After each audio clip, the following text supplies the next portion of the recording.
And welcome back to the Constitutionals Podcast. I'm your host, Chad White.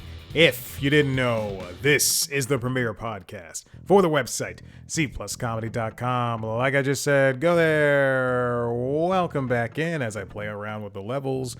Episode 341 of this show. What's been going on? Nothing much. My phone is broken again. I've noticed for the past, I don't know, let's say 3 or 4 years, every year around this time of year, I've broken my phone. So a couple of weeks ago, I dropped it on the side of my Thuma bed frame. Not a sponsor, but god damn it, I would love it if they sponsored me. And it cracked. Yesterday, was it yesterday? No, 2 days ago, I have a MagSafe case on the back of my phone, or a case that turns my Samsung phone into MagSafe compatible. And there's the what's the switch, the fuse box, I guess, for the apartment is in my kitchen, and I put a prep table in front of the fridge under that fuse box. And while I can't open my fridge fully anymore, the prep table has been godsend. Anyway, on the metal fuse box, I put the phone now, and I I'll play a podcast or music right now, or I'll have the recipe. More than likely, I'll have the recipe up there as I'm doing whatever. What was it, Tuesday? I was doing the recipe. So after I cracked my phone screen, which is fine, I was going to get it fixed. When I go forward, I was cooking something, and I was trying to scroll through the recipe. And for the first time in the 8 months that I've had this case, I swiped and then it just fell. And it did not just fall on the prep table. It fell on the ground. I picked it up and I said, shit. And now it's been flickering green. I can't, there's a line going down the middle. You see a Maverick's face. I don't know if you can see it. But anyway, it's broken and it sucks, but whatever. It's not like I use my phone anyway for anything besides shooting videos of myself in the gym. Yeah, I'm one of those people. But I put it on Strava, and I'm very discreet with it, and I try not to get other people in it. So there you go. It's mostly just this, like, it is part in the reason to put on Strava, which I like to do. Also, I don't have a lot of followers on Strava, and I don't follow a lot of people. This because here's the second reason. I also want to. I have on my workout app that I use, which I will not give a plug to because it sucks. I have roughly 1,697 exercises, and it's hard to remember each one of those. It's hard to remember what an alien squat is, and it's hard to remember what let me scroll to what bunny hops on the ladder look like. So sometimes, I mean, I know what those two are because they're stupid names, but it's I just like to have things recorded, feats of strength and things that are different recorded mostly. So there you go. My Google Photos is truly just pictures of Maverick and Nova, pictures of food I cooked. Oh, also the meal I cooked was bangers and mash. I was trying to. I think I was shaving through the potatoes, and that's when I swiped and my phone fell. So it's pictures of food I cook, pictures of the pets, and videos of me working out. That's pretty much it. And errant screenshots of my workouts, like of my workout plans that I post along on Strava. So there you go. I had not seen any movies this week. I did watch new movies, or movies that were new to me, and I can't remember what they were. I did just beat Call of Duty Modern Warfare 2. I was playing that. I have a New Year's goal. I have a lot of New Year's goals, but one of them was to beat 10 games because, we pay for Game Pass. I have a lot of PlayStation games I have yet to beat. I have a lot of Switch games. I have a lot of Xbox games, a lot of PC games. And I said, no more of this stuff just building up. So I had to put an attempt at some of this stuff. And I don't know if you can even see how bad the screen is right now, but it looks horrible. So I just beat Call of Duty Modern Warfare 2. I previously beat Black Ops 6 and Modern Warfare 3 within the last couple of months, alongside Claire Expedition 33 and Indiana Jones and the Great Circle, Persona 5 Royal, Road 96, and Who Pressed Mute on Uncle Marcus. Now you'll notice Persona 5 Royal, I think I've talked about this before. It is one of my favorite games of all time. It took me 3 years to beat it, mostly because it's really hard and I didn't want to follow a walkthrough. And also, it just takes me a long time to play things. Again, I didn't want things to continue piling up. As for Black Ops 6 and Modern Warfare 3 and Indiana Jones and the Great Circle, those were ones that came out late last year. Or excuse me, Black Ops 6 along with Indiana Jones came out late last year. And it took me, again, it takes me a long time to beat games. It took me roughly like 3 or 4 months to beat both of those. I'm just trying to knock things out. I mostly did that because I know there's a new Pokemon game coming out this year. And as much as I love Pokemon, I've only beaten the main games of Sword and Shield and Scarlet and Violet. Those are the most recent ones. So I beat the main games of those. But I also own the DLCs, and I need to beat the DLCs, which are 20 hours themselves, probably each, for 2 different sets of DLCs for 2 different games. So that's 40 hours. So I have to do this before Pokemon ZA comes out. I also have to buy a Switch too before ZA comes out. Next week I hope to see a couple of movies. For my birthday I'll probably be seeing 28 years later. Mostly because that's when the AMC birthday stuff runs out, is on the 30th, so I have to do it on the 26th. I'll try to see Elio too on Tuesday. What else is going on? I'm watching women's LPGA golf. If you see the screen, the TV flickering against the wall back there, and that's it. I have nothing else going on in my life. Haim has a new album out today. It's fantastic. I love Haim so much. I love SD Haim. It's very true. I love her. And that's it. All right, let's move on. This comes from Variety, written by Jim Aswad.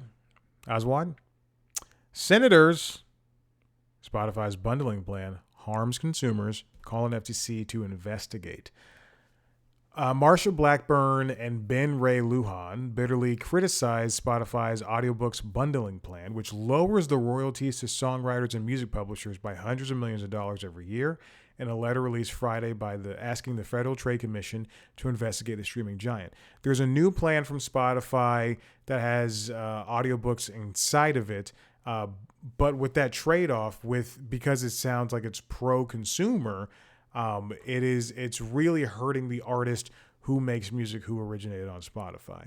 Again, Spotify introduced, I believe, audiobooks a couple of years ago, and with that, you were able to go to Spotify and purchase a Harry Potter or a Hobbit or what have you audiobook and listen to it on that platform, and you owned it yourself.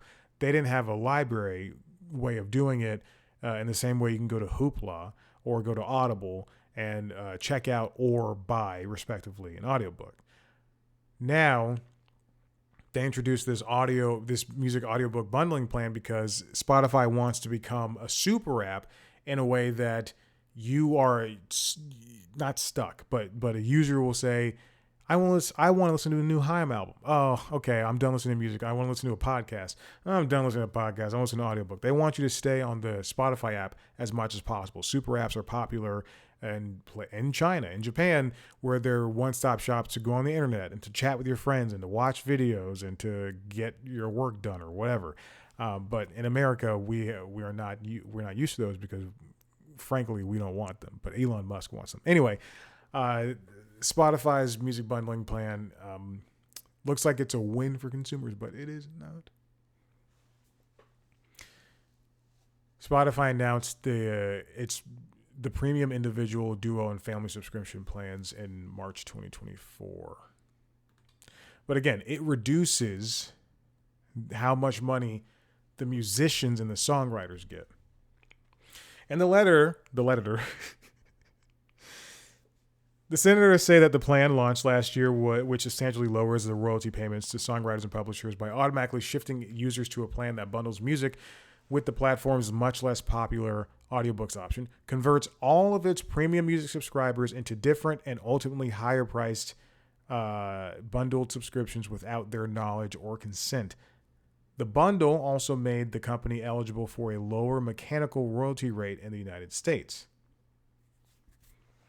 So what they're saying is not only does it harm the songwriter and the musician, but also harms the consumers because they'll be paying more for something that they don't necessarily need, nay, want. Bundle plans are apparently, comes from the senators, aimed at increasing Spotify's profits while lowering royalty payments to the creative community. The plan... Spotify automatically added 15 hours per month of an audiobook streaming to its standard premium music subscription plan, then raised the premium fee from, I believe it was $9.99 to $11.99 for individuals and $19.99 for families. In order to not pay that much, you have to opt out of the plan. But people aren't going to know that.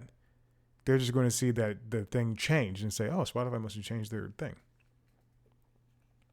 Spotify dialed back its efforts on the bundle slightly last year, as the senator's letter notes. After pushback, Spotify quietly relaunched a music-only paid service now called the Basic Plan. This plan, though, is only available to certain existing subscribers and not new subscribers, which are forced into just subscribing to the audiobook one. Imagine going to being a Netflix subscriber or wanting to subscribe to Netflix and knowing that there's an ad tier for I think $10, an ad supported tier rather, and then a middle tier for $12, and then another tier for $24, and then only getting access to the $24 tier if you don't want that. When you don't want that, excuse me. Additionally, Spotify has hidden the basic plan so that existing subscribers must jump through endless hoops to find the option. The problem is with that, there are proposed laws, and I think they might have been passed, where companies like Amazon can't, if you want to cancel with them, they used to be able to just hide the cancel button within a bunch of settings and make you go through several pages of internet before you're able to find the cancel button. Whereas now I think the rule is you have to put it front and center and it has to be like one click. As of 2025 of January, only a handful of Spotify's million of premium plan subscribers switched back to the music-only basic plan. The thing is, what if Spotify provided numbers saying that people actually use the audiobooks? Because otherwise, they are forcing people to opt into this thing that they do not want. Because if I was if I was a Spotify subscriber and I had 15 hours of audiobook, that would not get me through Lord of the Rings in the way that now that I own them, I was able to get through. And B, I'm not going to use, if I didn't have plans on using an audiobook thing on the audiobook subscription, then yeah, you are taking $2 extra from me. This is going to be something that hopefully consumers can keep afloat alongside their representatives, because if this is allowed to continue, then what's saying that other companies won't be doing the same thing over and over and over again? This is why you have to pay attention to the perks and the stuff inside the perks. This next one comes from the rap written by Lucas Manfredi. Social media surpasses TV, online articles, as Americans' top news source for the first time, a Reuters study says. The shift is being driven by younger groups, with 54% of those surveyed aged 18 to 24 saying it's their main news source. That is a giant problem, that people are shifting from the likes of broadcast news and cable news and the New York Times and Washington Post and the Atlantic, and they're going over to learn about the news, in quotes, from Reddit and worse, TikTok. Reddit, you can at least link things, but someone putting out anti-vaccination propaganda on YouTube and Facebook and TikTok, because Facebook is not the only problem here, and TikTok is just plain wrong. I'm looking at a chart. Oh no, I can't read this chart. TV is down. This comes from a 2013 to 2025 examination. Proportion that used each as a news source for the last week. In the last week, TV was down 22 points from 72% in 2013 all the way down to 50%. What color is this? Social and video networks are up from 27% in 2013 to 54% in 2025. Online news sites and apps are down from 69% in 2013 to 48%. And print is down from 47% in 2013 is down 19% to 14%. AI chatbots they started this year, so they're up 7%. It's emerging, that's what they call it. And radio is more than 13%. It is so strange. It is so strange and news podcasts are 15%. It is so strange to see people relying on basically word of mouth for news. On one hand, people are tired of the propaganda machine that can be cable news, not broadcast. Broadcast news is by and large trustworthy, especially if you watch, PBS NewsHour.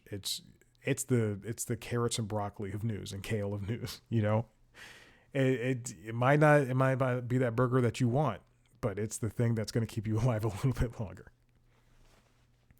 I see it all the time. People my age who are just like, first of all, oh, you work in television? I don't watch TV. I only read mental health books.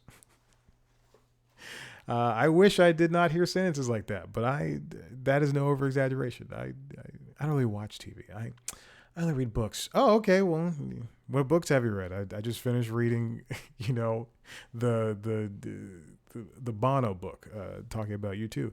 I don't read books like that. I only read books that just help me with my mental health. Have you read Get Better Through Brain?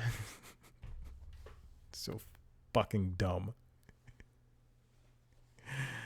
Again, the respondents to the Reuters study were between the ages of 18 and 24.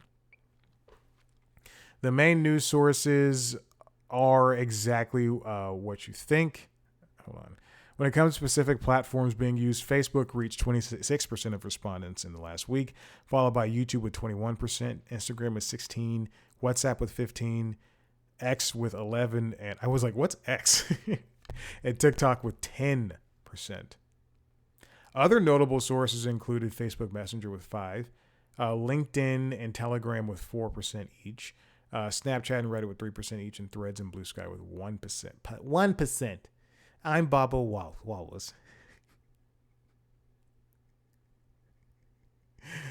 Oh God. And all of those recent numbers that I just said were the proportion that used each network as a source of news in the last week between 2014 and 2025. Despite the shift, notable finding from the poll is that 38% of respondents said they would look to news outlets that they trust. 35% would look to official sources, and 25% would look to fact checkers. I love Fact Checkers. Is my favorite fast food restaurant. I hope the Doughboys do it. Before social media, 14%. To verify whether something is false, misleading, or fake. That does make me wonder how many people are actually following through on that. How many people see something and then are just going through and truly finding out if that's right. Because I often see that in myself, and I'm the smartest boy around.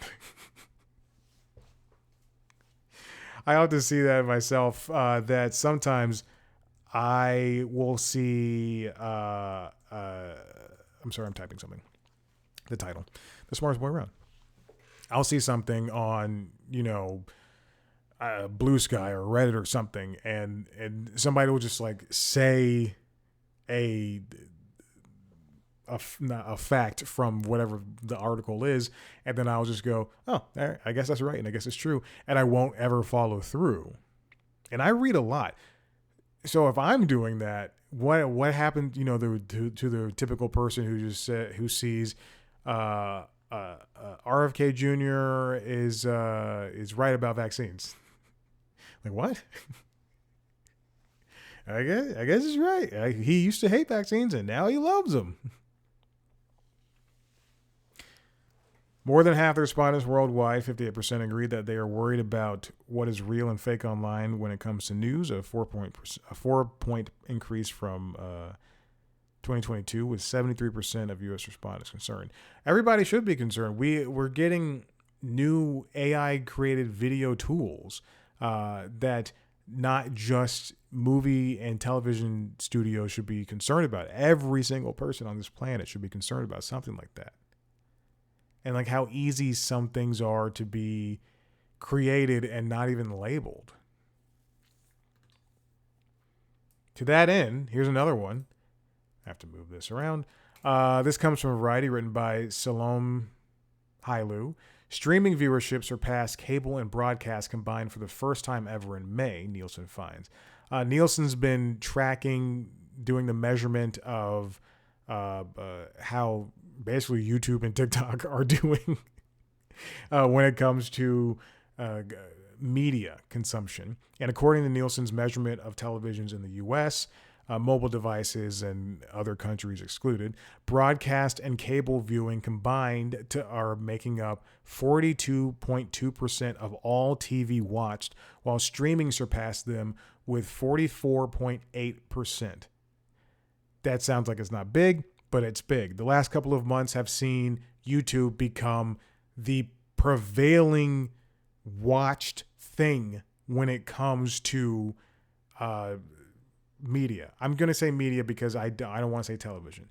And thanks to the advent of phones and iPads, I'm pointing the iPad down here, and the TV apps, you can watch YouTube anywhere.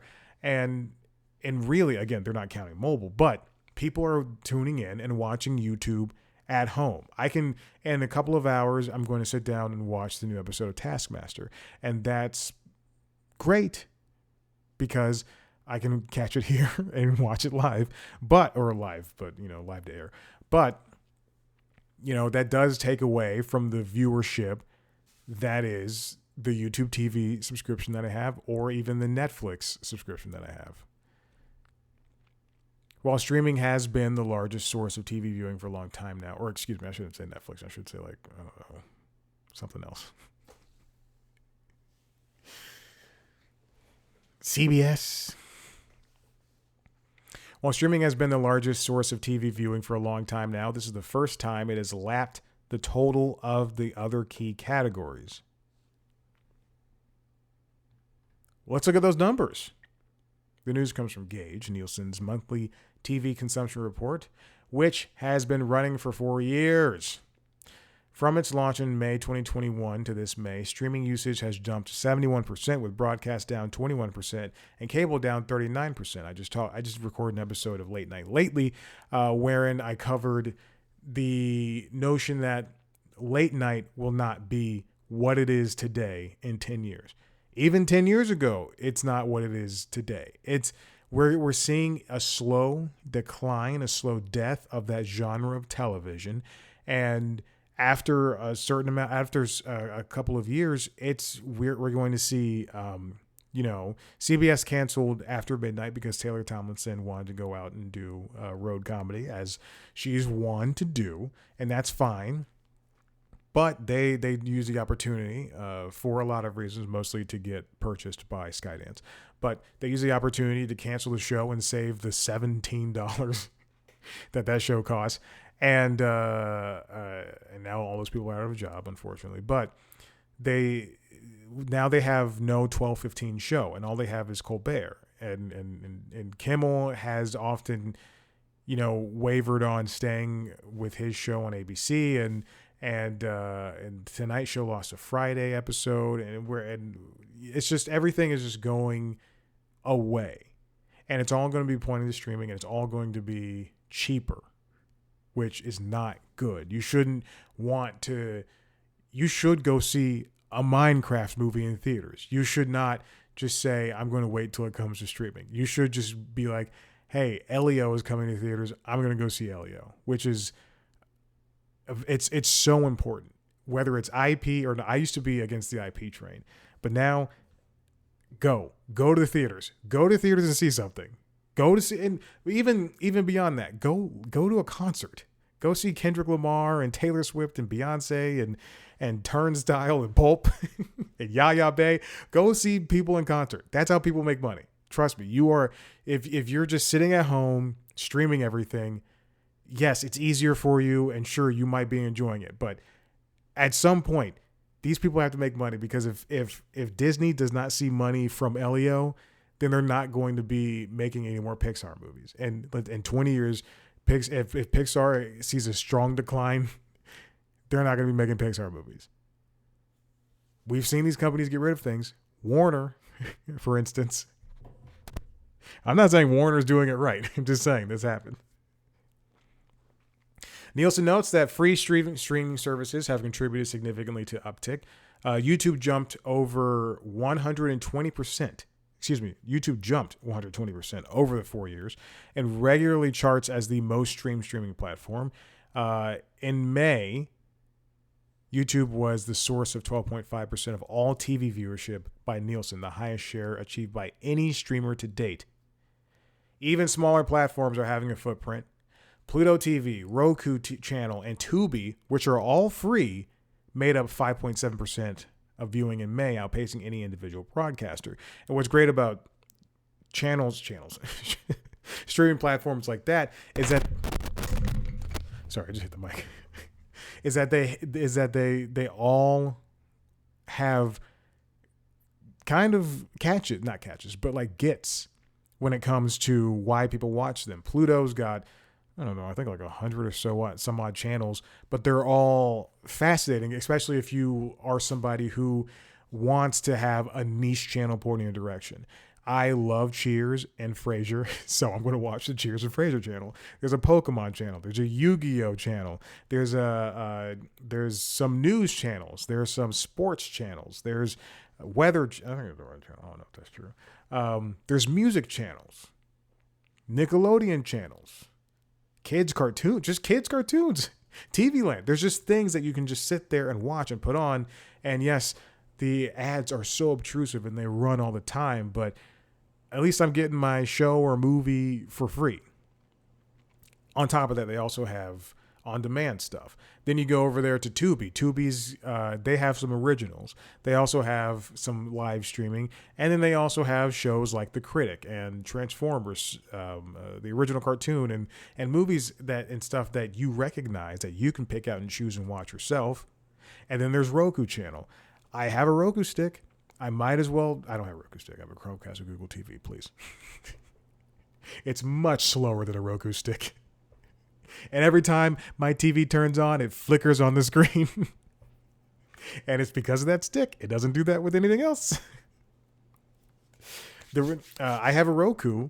I already get all of my subscriptions through there.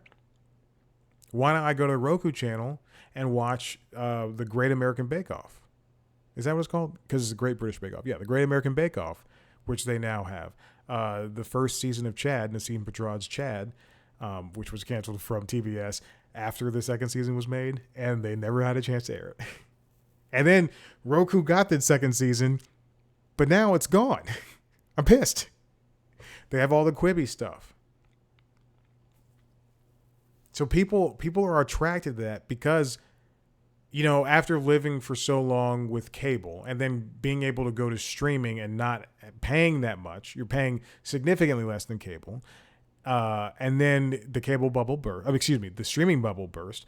So then you go, all right, well, I'll go down to ad-supported Disney Plus and ad-supported Netflix, and then I'll just get everything else free via these streaming apps.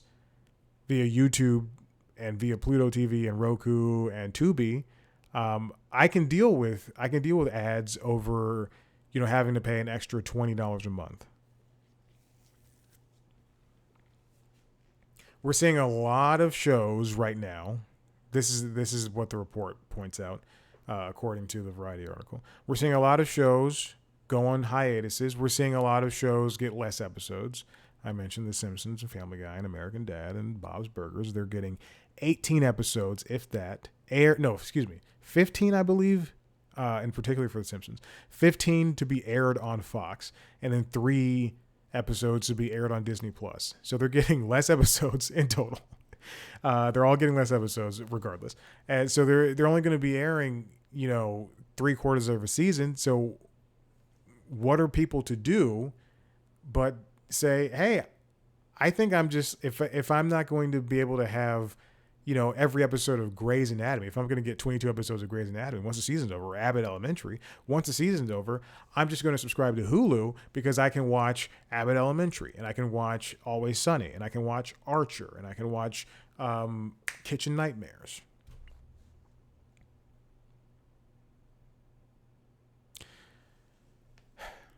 It's a change, and it's not. Unfortunately, it's not going to be for the better. It's going to be anti-consumer in the end. Okay, and then the final one comes from Jake Cantor. Also, I wanted to mention this. I'm wearing the U2 shirt, the U2 concert shirt that I got when I was in San Jose. It is so thick. It's 88 degrees outside, and it is so hot, and my air just kicked on for the first time in an hour. But it is so thick because I just changed shirts. It's so thick. B, it is a fake shirt. I got, I think, a mile from the venue. Not a mile. I was several blocks from the venue walking with everybody else, and people were selling these fake U2 shirts. And one guy was like $20. And I was like, I'm not gonna pay that. And the guy was like 15. And I was like, I'm not gonna pay that. And the guy went 10. And I went, okay. If I walk by somebody with a $5 shirt, I will buy it. And then literally within that second, some guy goes, $5. And I go, I'll do it. I'll take it. And I bought this shirt. And then I brought back a cup from the venue that I found on the ground, but I washed it very thoroughly. Also, anyway, hold on. I'm going to finish that little anecdote.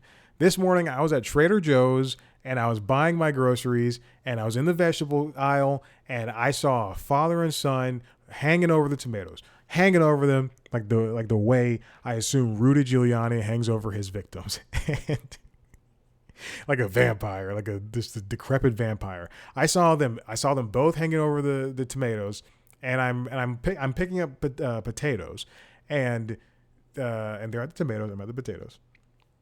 So we're 2 inches away from each other. And I just hear, and that sound when someone doesn't cover their fucking hands over their mouths, or the crook of their arm over their mouth. And I looked up, and I just saw the father and the son both like, oh, which tomato we good? Just coughing on. It was disgusting. My goodness. And I wasn't getting a tomato, but I thought to myself, yeah, I guess I'm not getting tomatoes. And I said out loud, I guess I'm not getting any tomatoes. And I walked off. That's going to get me killed. Second, also they wouldn't be able to kill me. Second, there is here in Atlanta, we have a you can have your city recycling, but there's also a nonprofit organization that handles recycling called CHARM, the Center for Hard to Recycle Materials. I love it. They have 2 locations, one in Grant Park and one by the zoo, and another one in Decatur. And I go to the Grant Park location. Maverick comes with me, and it's just a great bonding thing we do. We've been doing since well before Nova died, but now I use it as an excuse for him to get in the car sometimes. And we were driving there yesterday, and I've been doing this particular thing, going to Charm for, I don't know, 4 years or so. I've been going for a long time. And I come up to a stop sign, to a 3-way stop, and I'm coming up to a stop sign, and it's in a neighborhood area, and the park is maybe a couple of minutes in a different direction. So it's in a neighborhood area, and there's tons of houses, and then there's like one busy street that's maybe like a minute or two away that'll take you to the park, to Grant Park and to the zoo. And I'm coming to the stop sign in this neighborhood, and Charm's right there, and I'm slowing at the stop sign when like 4 or 5 guys on e-bikes, not regular bikes, on e-bikes, I more or less run a stop sign. I have the video. I have the video on my dash cam, and so another car comes to the stop sign. I'm coming to the stop sign, and we're both stopping at the same time. And then these guys just kind of just no helmet roll through the stop sign, and two guys are turning so tightly that they're coming down my lane. So, and I have the windows down because Maverick's in there and he likes the windows down. And I put my hands up and I go, this is how people get hurt, guys. And then all of them just respond, you was coming to the stop sign, you didn't stop it. I'm like, guys, look, I could have hit you. And I drove off. Again, if they followed me on their little e-bikes, they could have killed me because I was going truly 1 second away. Anyway, there's that. So anyway, I wore this shirt because at the end of the Haim album, which is called I Quit, they have a song called Now It's Time, and it samples the Zooropa song Numb. And I love U2. I love Haim. That's why I'm wearing this shirt. Finally, last story. This comes from Deadline, written by Jake Cantor. Netflix strikes new kind of partnership to carry TF1 stations in France. Soon, next summer 2026, French viewers will be able to see TF1 on a new platform, Netflix. This is huge. TF1 is what Cantor refers to as the equivalent of NBC in France. So imagine a broadcast network, your NBCs, your Fox Broadcasting, your ABC, your CBS, being available on the biggest streaming platform around, besides YouTube, the biggest streaming platform, the most successful streaming platform. Imagine that happening. And that's essentially what's happening next year for Netflix. It's further evidence of Netflix's growing power over traditional networks, as well as a maker of the ambition it has for its ad business. If successful, it could prove to be a test case for similar deals as Netflix aims to cement its position as the world's TV channel. That's exactly my point in picking up the story, because I truly see them testing this in the same way that they tested their live streaming capabilities with a couple of sports things like the Jake Paul, not Evander Holyfield, Mike Tyson fight, and the and stand-up comedy specials like Joe Rogan's and Chris Rock's. They are signaling to the world that they're going to take the next big step. Right now, they've been doing the John Mulaney show, Everybody's Live. That was live, and there were no hitches in that. They've been doing Monday Night Raw for this past season, and there have been very little hitches in that. So this next test case, starting next year, is going to be the equivalent of those tenfold, 100-fold. People are going to be able to go to their Netflix page and sit down and watch K-pop Demon Hunters, which is a movie I will be watching tonight. They're going to be able to watch K-pop Demon Hunters. They're going to be able to watch Brooklyn Nine-Nine. And then they're going to say, oh, my favorite show on TF1 is coming on. Qu'est-ce que c'est? Je ne sais pas. Let me watch this. Let me watch it on the Netflix. And they're all going to be doing that without leaving the app. I mentioned Spotify and its want to become a super app of sorts. This is exactly kind of what Netflix is doing. They have games, they have movies, they have shows, they have, you could put a fire log up for Christmas for an hour. This is a huge deal, and the fact that it's happening in France as opposed to them just testing it out with, let's say they picked up, I don't know, they went to Germany and they picked up a small network, the equivalent of like their Fusion TV, Fuse TV. Fuse TV has been getting a lot of jabs from me in my personal life. Sometimes I'll just make fun of Fuse TV. But imagine just a very small network. But now TF1 is huge. TF1 is gigantic. So this is they're definitely showing their hand, and it's very impressive what they're doing, because we are seeing these streaming companies focus on these live channels, more or less, because for a very long time, you could just go to Netflix, you go to Hulu, and you just watch whatever show or movie you want, and you had to be attentive with it, versus they want you to be attentive no matter what. But versus when CBS All Access, now Paramount Plus, came out, they introduced the aspect of live streaming your local CBS affiliate, as well as these other channels. And now that's been adopted by almost every platform. Apple TV, you can watch soccer and baseball. Hulu obviously has Hulu 5 TV, YouTube TV. Netflix has sports and comedy shows. Prime Video has a bunch of live channels, like so many. It's annoying.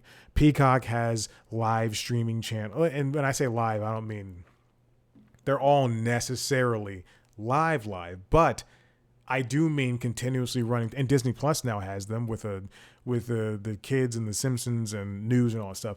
But people sometimes, it's just easier to stay on one thing on Disney Plus and say, I'm going to turn on the channel with all the kids stuff so I can watch, so my kid can watch Bluey and Spider-Man and his amazing friends and this and that.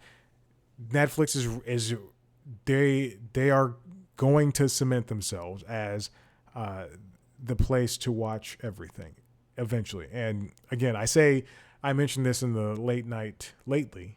In 10 years, late night shows are going to look different. In 10 years, cable is going to be on its last legs. Even network TV is going to be on its last legs. But streaming is going to be this, I will say it won't be a perfect thing, but it will be the majority. It will be something that, we'll just say, I guess, like in the same way that people, like, when my great aunt, before she passed away, she and my great grandmother, we had cable, and they had bunny ear TVs.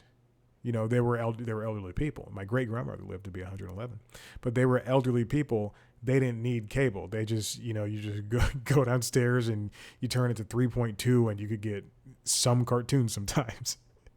So, like, in the same way that, for the better, we were forced out of antenna TV into a better digital age of getting TVs with digital antennas, and now you can get it obviously you can get it with streaming as well. The streaming is going to be this new Jesus Christ. Streaming is going to be this thing that is going to be synonymous with watching TV. In the same way that people go, I just Netflixed all day. I would never say I YouTubed all day. I YouTubed TV'd all day. That's what I did last week watching golf. Speaking of which, Multiview on YouTube TV it's a great tool. Unfortunately, it has been rolled out incredibly slowly. Over the past, I think, year, they introduced Multiview as a way to watch multiple things at once. It's in the name. When it first started out, you could watch only sports, and they only did it with like big sports stuff. So you could watch like the biggest basketball game with another big basketball game or whatever, and then they expanded it to recently to like news. So you could watch all 4 news cable channels, MSNBC, CNBC, MSNBC, CNN, Fox, and what was the 4th one? I don't know. But you can watch all 4 of those.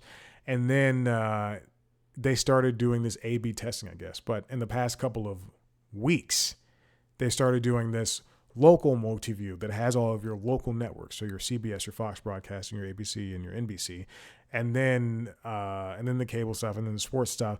And just last week, for my use case, finally, I was introduced to multi-view where you can't build it yourself, but they have a multitude of ones that they can build for you. So in my use case, on Tuesday morning and Thursday morning when I was cycling after working out, I was able to watch the 4 networks that I typically watch in the morning, which are CNN, ABC for Good Morning America, NBC for Today's Show, and CBS for CBS Mornings. And I have that specific multi-view, and you can, but anyway, at some point, YouTube TV, I would love for them, and they blame this on the technology on the servers, that they're not able to have.